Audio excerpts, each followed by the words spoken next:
이 시간 우리에게 주신 하나님의 말씀 베드로전서 1장 17절에서 25절, 제가 한 절, 성도님들이 한 절 번갈아 교독하고 마지막 25절 한 목소리로 봉독하도록 하겠습니다. 주님의 말씀입니다. 외모로 보시지 않고 각 사람의 행위대로 심판하시는 이를 너희가 아버지라 부른즉 너희가 나그네로 있을 때를 두려움으로 지내라. 너희가 알거니와 너희 조상이 물려준 헛된 행실에서 대속함을 받는 것은 은이나 금같이 없어질 것으로 올 것이 아니라 오직 흠없고 점없고 어린 양 같은 그리스도의 보배로운 피로 된 것이니라. 그는 창세전부터 미리 알고 있으시나 이 말씀에 너희에게는 나타나시고 너희는 그를 죽은 자 가운데서 살리시고 영광을 주신 하나님을 그리스도로 말미암아 믿는 자니 너희 믿음과 소망이 하나님께 있게 하셨느니라.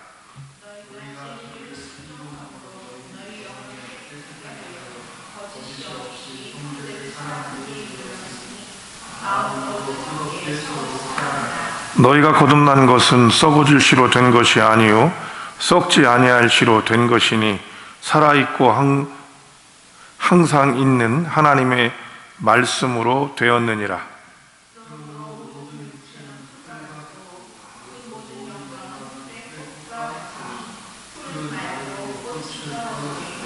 다 같이 오직 주의 말씀은 세세토록 있도라 하였으니 너희에게 전한 복음이 곧 이 말씀이니라. 아멘. 기도하고 말씀 나눕니다.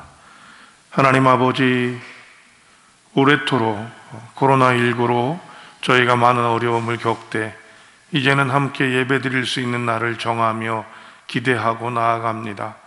여전히 어려움 중에 있기에 코로나19 이전처럼 예배드릴 수 있는 상황은 되지 않사오되 그럼에도 저희가 마음을 모으고 함께 예배할 수 있는 여건들을 준비하고 또 계획하고 있사오니 주님께서 저희에게 은혜를 허락하여 주시옵시고 이번 주 여전히 가정 예배로 드려지지만 저희가 함께 모여 예배할 것들을 기대하고 나가는 믿음의 백성들에게 또한 오늘도 예배를 드리며 또 예배를 대신하고 중보하고 대표하며 나가는 믿음의 백성들과 더불어 함께 주의 은혜를 허락하여 주시옵소서.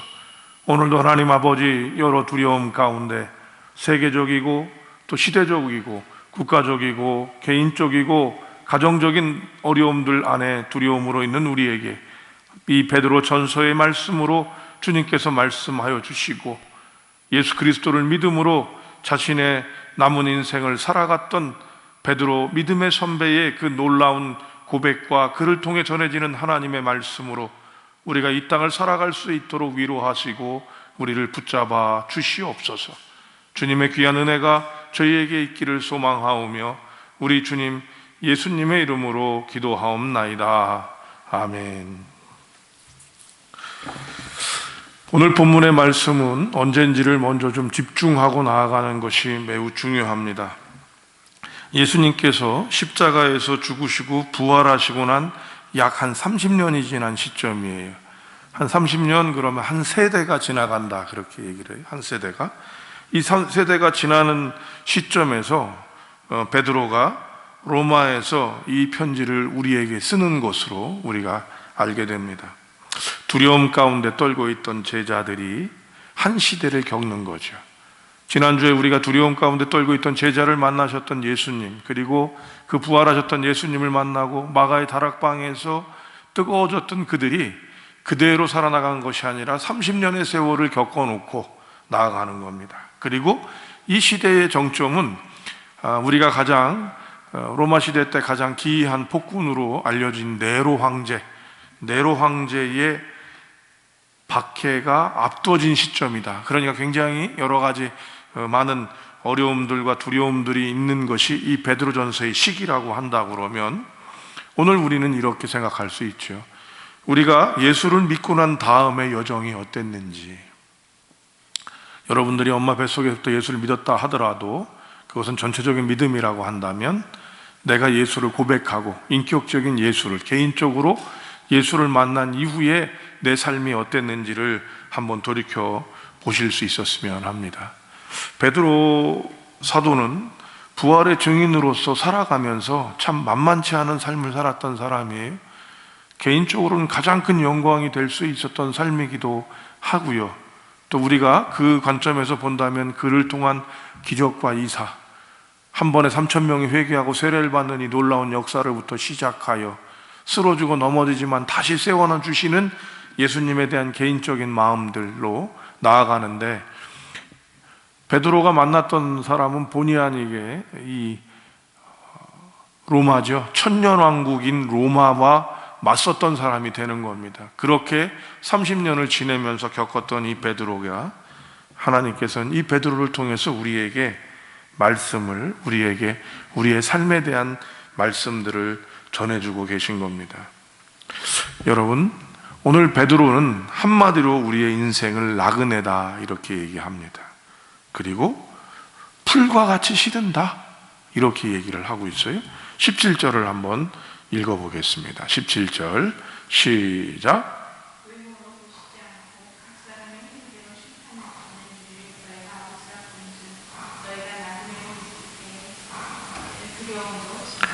너희가 나그네로 있을 때를 두려움으로 지내라. 그죠? 나그네다라고 하는 거고요. 근데 24절에 보면 뭐라고 되어 있냐면, 모든 육체는 풀과 같고 그 모든 영광은 풀의 꽃과 같다라고 얘기를 합니다. 여러분, 저는 나그네 그러면 어릴 때 독특하게도 최희준이라는 가수가 불렀던 나그네라는 노래가 생각이 나고요. 또 나그네라고 하는 강나루 건너서 밀밭길을 구름에 달가듯이 가는 나그네라고 하는 그 시 두 가지가 이렇게 생각이 납니다.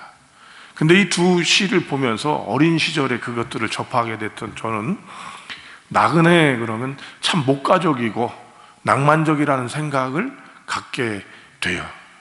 근데 이게 우리나라에서 얘기하는 나그네라는 정서에 대한 마음이 아닌가 생각이 되는데, 성경에서 특히 베드로에게 나그네는 그런 느낌이 아닙니다.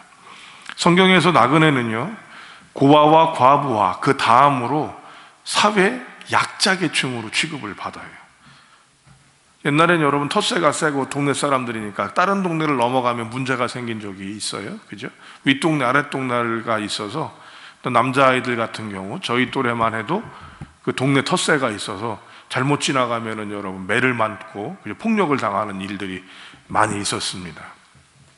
그것처럼 그런 시대를 살아갔던 나그네죠. 그래서 집도 없고 자기와 함께할 공동체도 없고, 그러니까 자기를 어떻게 안전하게 막아줄 울타리도 없고 믿는 구석도 없는 무방비 상태에 노출된 사람들, 이건 남자든 여자든 중요한 게 아니라 그저 그가 떠났다라고 하는 모습, 정처 없다는 모습에서의 나그네가 되는 모습입니다. 그러니까 완전히 이건 최약자 계층이기 때문에, 그래서 하나님께서는 나그네다. 그러니까 이런 나그네를 요즘에 얘기하라고 그러면 홈리스, 그죠? 행여자라고 소위 말하는 그 모습을 우리가 나그네다 이렇게 얘기할 수 있는, 그거보다 더할 수도 있겠다 이런 생각이 듭니다. 이런 모습들 안에 있는 나그네가 바로 베드로가 얘기하는 나그네입니다. 예수님을 만나서 배와 그물을 다 버리고 그래도 갈릴리 그 동네에서만큼은 내노라 하는 리더의 역할을 가졌던 베드로, 근데 그가 자신의 터전을, 소위 말하는 배와 그물을 다 버리고 예수를 쫓은 그 후 정처 없이 목숨의 위태로움을 내어놓고, 그렇지만 예수를 믿는 그 열정과 부활의 기쁨으로 살아갔던 그 예수를 전하는 삶, 자신의 청춘, 베드로, 예수님이 돌아가신 것을 우리가 공생애를 30살에서 33살로 대략적으로 생각하지 않습니까? 그런데 여러분, 베드로가 예수님보다 나이가 많았을 것 같아요? 적었을 것 같아요? 혹시 그런 거 한번 보신 적 있어요? 일반적으로 좀 마늘 느낌으로 가져갑니다. 또 실질적으로 좀 그런 느낌도 가지고 있고요. 그럼 정확하지는 않지만, 왜냐하면 다 추론이 되다 보니까. 근데 예수님과 똑같다 하더라도 이 사람이 30살에 예수를 만나서 자기가 30년을 그렇게 전했으면 환갑이 되는 겁니다. 그러니까 삶의 청춘을 다, 삶의 열정을 다 어디에 바친 거예요? 예수님과 예수를 전하는 일에 바쳤던 베드로는 자신의 모습을 나그네의 모습으로 결정하고 있죠. 우리가 무엇을 가진 것, 우리가 무엇을 배운 것, 그리고 우리에게 무엇이 있는가가 우리가 가져가는 것이 아니라 이 나그네의 삶을 가져가다 보니까 내가 가졌던 것들이 중요한 게 아니고 내가 배웠던 것들이 중요한 것이 아니라 내가 지금 어떻게 해나가고 있는가라고 하는 것이 아주 중요한 것이다 라고 얘기하는 겁니다. 인생은 나그네입니다. 야, 내가 누군데, 내가 여지껏 어떻게 해왔는데, 내가 이렇게 가진 것들이 얼마였는데 라고 얘기하는 것들은 나그네에게 아무 소용이 없고 부질없는 것이었어요. 예수로 인해 하늘의 지혜를 가졌고 또 자신의 모든 것들을 내려놔서 정처 없는 사람처럼 살아가는 베드로였지만, 그런 그도 돌이켜보건대 나그네의 삶을 가져가고 있지만, 그럼 이 베드로가 그 나그네의 삶이 부족하고 어렵고 힘들었다고 얘기하는 거냐? 아니라는 거죠. 거기에 인생의 진리, 삶의 정수를 가지고 있었던 것입니다. 그게 바로 17절에서 나그네로 있지만 그 나그네를 어떻게 외모로 보시지 않는다라고 얘기하는 거죠. 외모가 뭐냐? 성도 여러분, 이 외모는 우리가 생각하는 겉모양이라는 게 아니라 겉으로 드러나는 것, 집, 학력, 소위 말하는 스펙이 되겠죠. 그 다음에 소유, 그죠? 저희 이제 뭐 외국을 나갈 때도 요즘에 이제 많이 닫혀져 있지만 이민을 갈 때 제일 먼저 하는 게 뭐예요? 통장 잔고를 떼오라고 그래요. 그죠? 이게 뭐예요? 네가 이 사람을 네가 우리나라에 와서 공부를 할 수 있는 사람인지 보겠다. 뭐로 보는 거예요? 외모로 보는 겁니다. 그런데 베드로는요, 나그네라 이렇게 얘기하는 거예요. 다 부질없는 거라는 거죠. 야, 내가 어떻게 살아왔는데, 내가 누군데, 내가 전에 뭐 했던 사람인데, 내가 무엇을 가진, 이런 것이 아니라 지금 내가 살아갈 수 있도록 조심스럽게 자신의 삶들을 이루어 나가는 것, 이것이 바로 삶의 정수를 가지고 가는 것이라는 겁니다. 우리가 가진 것, 우리가 배우는 것, 그리고 우리가 믿고 있다고 생각하는 것, 아무것도 아니라는 겁니다. 지금 우리가 어떻게 행동하고 해나가느냐, 지금도 여러분 내 나이가 몇인데? 아닙니다.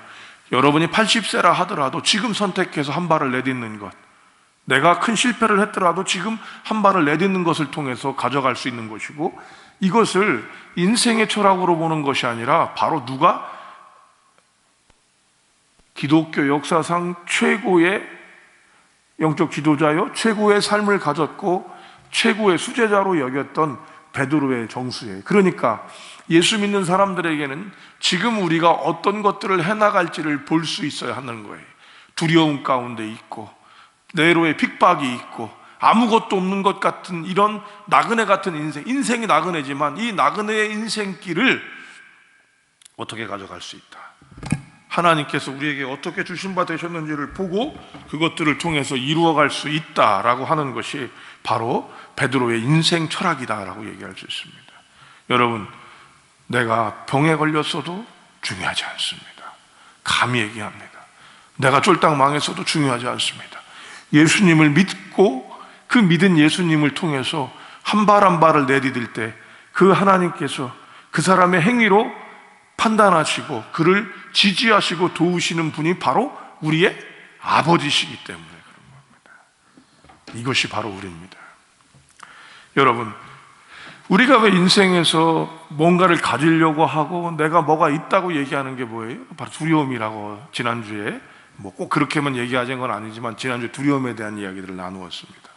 그런데요, 사도 베드로는요, 많은 학을 배운 분은 아니잖아요. 그죠?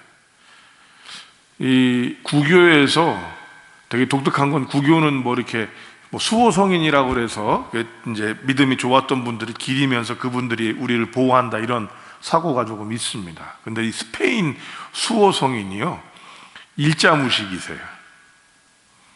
그러니까 학력이 아니더라는 거예요. 그러니까 예수 믿는 것들이 믿음으로 나갈 때, 그러니까 오늘날 우리가 목회자를 생각할 때도 학력을 자꾸 따지게 되는 것은 좋은 것만은 아니다 이렇게 얘기할 수 있어요. 옳은 것만은 아니다 얘기할 수 있는데, 베드로도 마찬가지죠.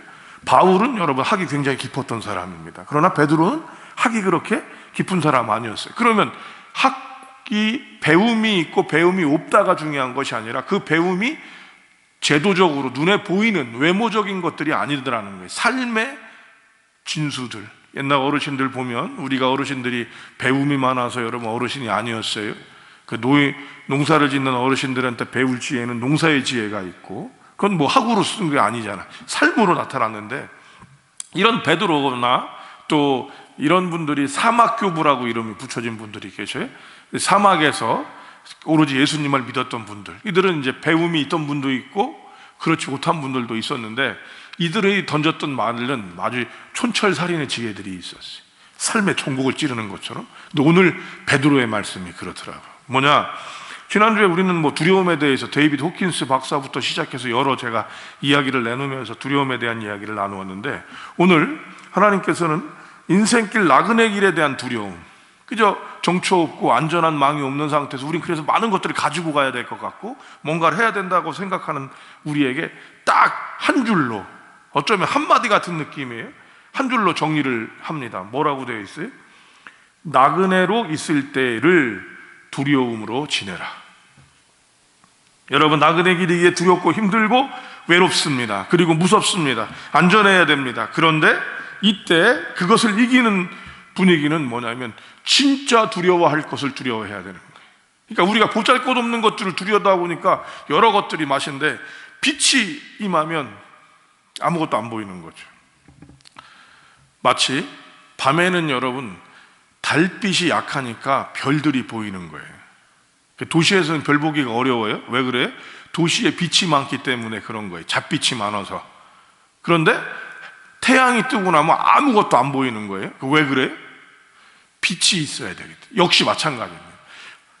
진짜로 두려워할 것을 두려워하게 되면 우리가 일상의 두려움들을 무시하게 되고 극복하게 되고 몰라보게 되는 것이죠.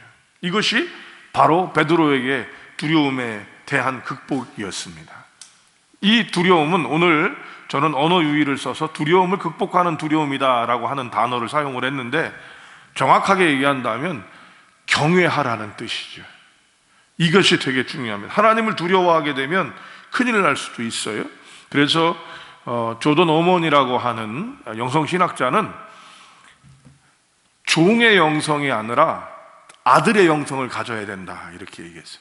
종은 시켜야 하고 종은 벌 받을까 봐 두려웠고 책임에 대한 걸 묻기 때문에 그런다라고 얘기했어요. 근데 아들은요, 아버지가 기뻐할 것들을 하고 일을 하는데, 아버지가 행복하게 할 것들을 하고, 아버지는 그에게 그 일들을 드릴 때 종이기 때문에 시키는 것이 아니라 자식에게 시키는 것이기 때문에 그런 마음을 갖는 거예요. 그러니까 오늘 본문 19절, 이 17절은 굉장히 중요한 부분을 갖고 있어요. 너희가 그분을 아버지라 부른다. 그죠? 아버지의 영성으로 세상에 두려워할 것을 두려워하지 말고, 나그네가 두려워할 게 얼마나 많아요? 그죠? 그런데 그걸 두려워하지 말고 누구를 두려워하라? 너희 아버지 하나님을 두려워하라 라고 얘기하는 것입니다. 여러분, 바로 우리가 이 부분에서 우리에게 오는 인생의 두려움은 하나님을 온전히 알지 못하고 그분을 경외하지 못하기 때문이다, 이렇게 얘기할 수 있겠습니다. 한번 이건 어디에 있는지 한번 찾아볼까요? 마태복음 10장 28절 찾아보시면 됩니다. 마태복음 10장 28절 한번 찾아볼게요.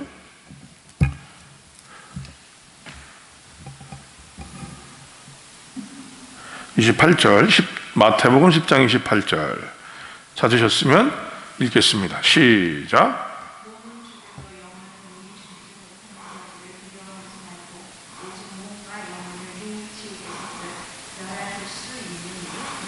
예, 몸은 죽여도 영혼을 능히 죽이지 못하는 자들을 두려워하지 말고.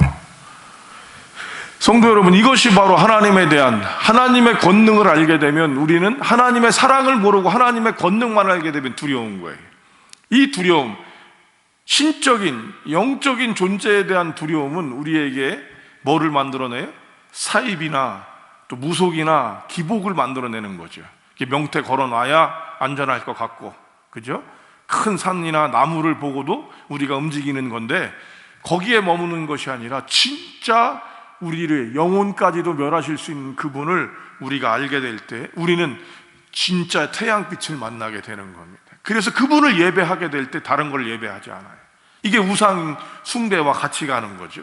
우상 숭배는 진짜 두려워할 분을 두려워하지 못하고 눈앞에 보이는 것들을 두려워하다 보니까 그것들을 가져가면, 근데 그것이 뭐를 줘요? 우리에게 안정감을 주거든요. 베드로 알았던 거죠. 지금도 여전히 베드로 자체도 그런 두려움 안에 머물고, 또 우리가 알다시피 베드로가 그렇게 죽임을 당하고, 그런데도 베드로는 여러분 당당해질 수 있었던 그 힘이 무엇이었어요? 맨 처음엔 자기의 죽음이 두려웠는데 하나님을 배신하는 것이 더 두려우니까, 하나님을 더 경외하니까 마지막에 그는 죽음도 어떻게 거꾸로 매달려서 죽었다라고 하는 전승이 내려올 만큼 그런 힘을 갖게 되는 것입니다. 우리에게는 일상의 두려움은 우리에게 영향력을 끼칠 수 없습니다. 태양이 뜨면 별빛이 아무 소용이 없는 것처럼 우리에게 있는 자질구레한 두려움들은 하나님을 경외하고 나면 다른 것들을 볼 수 없게 되는 거죠. 여러분, 코로나19를 두려워하기보다는 코로나를 만드신 분을 두려워해야 합니다. 경외해야 합니다. 먹을 것을 걱정하기보다는 그것을 허락하시는 하나님을 여러분 우리는 경외해야 합니다. 핵폭탄이나 여러분 나라들을 두려워하기보다는 그 나라들을 한 방에 보내버릴 수 있는 하나님을 경외해야 합니다. 이 말씀이 여러 군데 나오지만 공관복음에 다 나온다고 볼 수 있는데 누가복음 12장에서 보면은 나타나는데요. 누가복음 12장이 뭐냐? 여러분 잘 아는 거. 하늘에 나는 새를 보라, 들에 핀 백합화를 보라, 공중에 나는 새를 보라, 솔로몬의 옷도 이 꽃보다, 그죠? 가만두자. 그런데 거기에 나오는 단어가 하나가 이 누가복음에만 들어있어요. 뭐냐면 너희일까 보냐, 너희를 가만히 둘 것 같으냐, 이 믿음이 적은 자들아 라고 하는 말이 이 누가복음 12장 28절에 들어있습니다. 성도 여러분, 바로 이것입니다. 경외심을 통해서, 경외심입니다. 여러분, 두려움이란 단어를 썼지만 두려움만 머무는 것이 아니라 그분께서 나에게 아버지가 되시는 이 경외심을 통해서 우리는 나그네 된 우리의 삶에서 오는 환난과 어려움과 두려움들을 이길 수 있게 된다라는 것입니다. 할렐루야. 이게 우리 하나님이십니다. 그래서 여러분, 우리가 예배를 거품 물고 하고 싶은 거고, 예배를 애같하게 하고 싶은 거고, 예배를 드리고 싶은 마음이 우리에게 있게 되는 것입니다. 그럼 경외하는 사람들에게 나타나는 현상이 무엇이냐? 오늘 본문에 보면 22절을 다시 한번 읽어봅니다. 베드로전서 21장 22절 읽겠습니다. 너희가 진리를 순종함으로 너희 영혼을 깨끗하게 하여 거짓이 없이 형제를 사랑하기를 이르렀으니 마음으로 뜨겁게 서로 사랑하라 되어 있고요. 25절 오직 주의 말씀은 세세토록 있도다 하였으니 너희에게 전한 복음이 곧 이 말씀이니라 라고 하는 겁니다. 베드로전서 1장 지금 22절과 25절을 읽었습니다. 누군가를 경외하는 사람, 누군가를 존경하는 사람, 그죠? 이제 경외를 이 세상으로 내려보낸다 그러면 저는 존경이라는 단어가 더 맞을 것 같아요. 그러니까 존경하는 사람들은요, 그 사람의 말을 듣습니다. 그죠? 그 사람의 말은 들어요. 신기하죠? 그 사람에게 뭐가 있다고 느끼면 그 사람의 말을 듣는 거예요. 사람에게도. 성도 여러분, 인간에게도 그럴진데 하물며 하나님께는 어떠하겠습니까? 하나님을 경외하는 것은 그분을 신뢰함이 되고요, 그분의 말씀을 순종하는 것이 되는 겁니다. 베드로는 보았습니다. 부활하신 예수님을 믿고 걸었던 삶 속에서 인간의 부귀와 영화가 얼마나 부질없는 것인지, 자신들의 목숨을 초계처럼 버리게 하고 죽여버렸던 그 많은 위정자들과 임금들이 어떻게 풀과 같이 썩어져 버리는 씨 같은 모습을 갖는 것들을 봤습니다. 그럼에도 우리의 속사람들을 허락하시는 하나님, 당신이 만났던 예수님, 당신이 만났던 하나님을 베드로는 전할 수밖에 없었던 것이죠. 그리고 베드로는 얘기합니다. 자신도 얼마 있으면 그렇게 형장의 이슬로 사라질 수밖에 없는 그런 모습이었음에도 불구하고, 십자가에 달려 죽을 인생이었음에도 불구하고 그분의 말씀은 세세토록 있으며 그 말씀을 전해야 한다. 여러분, 전하는 거는요, 이게 있다고 그래요. 말을 우리가 의식적으로 내 입에서 내보낼 때 그게 힘이 된다고 합니다. 좋은 말을 많이 하냐, 나쁜 말을 많이 하냐는 것은 아주 중요한 부분이라고 여러분께 말씀드렸어요. 우리나라 어른들은 말이 씨가 된다 이런 얘기를 했던 것들이, 좋은 말들을 많이 하는 것은 절단코 나쁜 일이 아닙니다. 그래서 비전인이 뭔가 꿈을 가진 사람들에게 항상 뭐라고 얘기를 해요? 선포하라. 너가 할 것들을 다른 사람에게 얘기하라 하는 것처럼. 그런데 여러분, 우리가 정작 전하고 얘기해야 될 게 뭐겠습니까? 바로 예수님께서 우리를 사랑하시고 우리 아버지가 되시고 그분께 우리가 예배해야 된다라고 하는 것이 우리에게 있게 되는 것이죠. 성도 여러분, 오늘은 우리가 무엇이 두렵습니까? 이번 주에 고 이춘옥 권사님의 장례가 있었습니다. 제가 만났던 장로 중에 가장 작은 장례가 됐어요.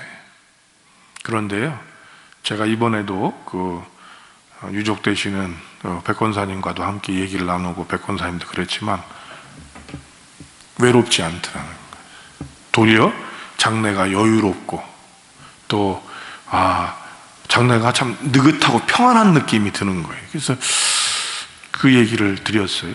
이게 제 생각인지 모르겠다라는 마음을 사실은 이제 강화에서 하셨는데, 또 가신다고 그러는 여러분들이 계셨는데 말렸습니다. 왜냐하면 강화는 지금도 강화대교를 넘어갈 때 다 체온 체크를 해요. 보호하려고. 그러다 보니까 그런 여러 상황들이 있어서 이제 마다하고 갔는데, 그 길을 가면서 이 마음이 뭘까? 그렇죠? 목사 혼자 가고, 두 번째 날에 이제 부목사님 한 분을 더 모시고 갔어요. 이유가 뭐냐면, 이 운구나 이런 것 같은 걸 할 때도 그렇고, 제가 이제 의전을 해야 되니까 가운을 입고 있으니까 그 가방 들 수 있는 상황이 안 될 정도가 돼서 가져갔는데, 가면서 계속 그 마음이에요. 그래서 그 마음을 갖고 발인 예배를 드리는데, 권사님이, 따님이 그러시는 거예요. 은혜라고 얘기해요. 이게 내 마음만이 아니구나. 그래서 저도 마음을 얘기를 나누었습니다. 그래서 뭐가 확장이 됐냐면요, 의식이, 여러분, 분명히 우리가 할 수 있다면 더 많은 사람들이 함께 장례에 참여해야 된다고 여러분께 말씀드렸어요. 맞습니다. 지금도 변함없어요. 어디든 가야 합니다. 그런데 숫자가 많고 적은 것들이 중요한 게 아니라 그 자리에 누가 있으셔야 되는 거예요? 예수님이 있으셔야 돼요. 지금도 위독하신 부모님을 계신 집사님이 계셔서, 우리 교회 장로님 한 분, 지금 은퇴 장로님이 위독하신데, 노상훈 장로님입니다. 여러분 기도해 주십시오. 그때 문자를 보내면서 저도 지금 이런 참 쓸쓸한 장례식이 되는 것 같아서 제가 예수님을 모시고 갑니다 라고 이 문자를 보냈어요. 성도 여러분, 아무리 많은 게 있어도 외로운 장례가 있고요, 부모가 재산을 많이 남겨놔서 장례식장이 싸움판이 되는 장례식도 있어요. 화하는, 조화는 막 거기에 미어 터질 정도로 있는데 냉랭한 데가 있어요. 조용히 빈소도 없이 예배 드렸는데, 그런데 거기에 가득 차는 것들이 있었습니다. 뭐예요? 거기에 왔던 이들은 다 예수를 고백하고 예수님으로 위로받는 사람들이었어요. 우리에게 중요한 것이 있더라고요. 오늘 본문의 말씀입니다. 두려워하고 염려하고 걱정하는 것이 아니라 정말로 우리가 해야 될 것, 하나님을 경외하고 그분의 자리 안에 머물고 그분의 약속과 믿음을 갖는 것. 장례 때 말씀들은 거의 비슷할 수밖에 없더라고요. 왜? 다시는 못 만날 이별 안에서, 그 슬프고 어려운 이별 안에서 하나님의 말씀밖에 믿을 게 없잖아요. 근데 거기에 하나님을 얼마큼 믿느냐에 따라서 이 말씀의 위력이 우리에게 다가오는 것을 우리는 경험하는 거죠. 성도 여러분, 우리가 진짜 두려워해야 하는 것은 세상의 것이 아니라 하나님이심을 기억하십시다. 조금 더 바꾸면, 우리가 염려하고 걱정 있어요. 이게 없다. 무엇을 먹을까 입을까 있단 말이에요. 그러나 사람이 떡으로만 사는 게 아니잖아요. 신명기 말씀에도 그 말씀이 나오잖아요. 너희가 세전 누구도 보지 못했던 만나를 먹게 하시고 메추라기를 먹게 하셨던 이유는 사람이 떡으로만 사는 것이 아니라 하나님의 말씀, 하나님의 권능으로 사는 것이다 라고 하는 것들을 우리에게 보여주신 것이 아닙니까? 그래서 우리는 이 코로나19로 일어난 이 사태와 이후의 모든 사태들 안에 오는 이 두려움들보다도 우리에게 우리를 다 멸하실 수 있는 하나님을 아버지로 부르며 경외하는 일이 우리의 삶에 얼마나 큰 위치와 자리를 잡을지 생각하며 나아가는 성도님들과 제가 되기를 주님의 이름으로 축복합니다. 한 가지 또 인터넷으로 보시게 될 때 광고하지만 저희가 예배는 2m 간격을 두는 방식을 취하기로 했습니다. 그래서 1, 2, 3부가 될 것은 여러분들 아마 거의 기정화돼서 광고하고요. 2부 때 저희가 많이 모이시니까 9시, 11시, 1시 중에서 멀리서 오시는 분들이나 교회 학교와 연결되어 있는 분들은 11시에 이제 자녀들을 갖고 계신 자녀들을 데리고 오시는 분들은 11시 예배, 어르신들은 그리고 좀 더 항존직자들이나 시무권사님 또 장로님들도 또 그리고 권사님들께서도 안수집사님들께서도 일부 9시 예배나 1시 예배 쪽에 조금 마음들을 주시면 어떨까 그렇게 생각하고 있습니다. 그래서 저희는 5월 3일부터 함께 예배하도록 그렇게 하겠습니다. 축도 제가 기도하고 축도함으로 말씀 마치도록 하죠. 하나님, 예수 믿는 게 얼마나 좋은지 여전히 우리에게 물질의 어려움이 있고 건강의 어려움이 있고 또 코로나로 인한 여러 사회적이고 또 우리가 속해 있는 곳에 대한 울타리 같은 커뮤니티에 대한 여러 두려움들과 어려움이 있습니다. 그런데 주님, 우리가 이런 것들 때문에 하나님 경외하기를 놓쳐버리지 말게 하옵소서. 영혼까지도 멸하실 수 있는 그분을 두려워하라 하는 마태복음의 말씀처럼 오늘 피었다 지는 들불도 입히시는 하나님이실진데 너희를 가만둘까 보냐 믿음이 적은 자들아 말씀하시는 하나님을 경외함으로 참 평안을 얻는 우리가 되게 하여 주시옵소서. 아버지, 오늘도 여기저기서 흩어져 있어 주님께 경외하며 예배하는 믿음의 백성들에게 주님의 참된 평안을 허락하시고 어려움 가운데 있던 믿음의 백성들 주의 놀라운 은혜로 이기게 하옵소서. 이제는 우리 주 예수 그리스도의 은혜와 하나님 아버지 만극하신 사랑하심과 성령님의 내주 교통 위로 충만 역사하심이 오늘도 주의 존전에 나와 주의 말씀을 청종하며 세상의 두려움보다도 하나님 경외하기를 더욱더 작정하고 예배의 자리로 나가는 귀한 믿음의 권속들 가운데 이들이 기도하는 기도 제목과 소망 위에 사랑하는 이를 떠나보낸 가족들과 또 위독한 가운데서 주님을 붙잡고 나가는 가족들 위에 험한 싸움에서 주님을 소망하며 승리하기 바라는 믿음의 권속들 가운데 이제로부터 영원히 함께 하시기를 축원하옵나이다. 아멘.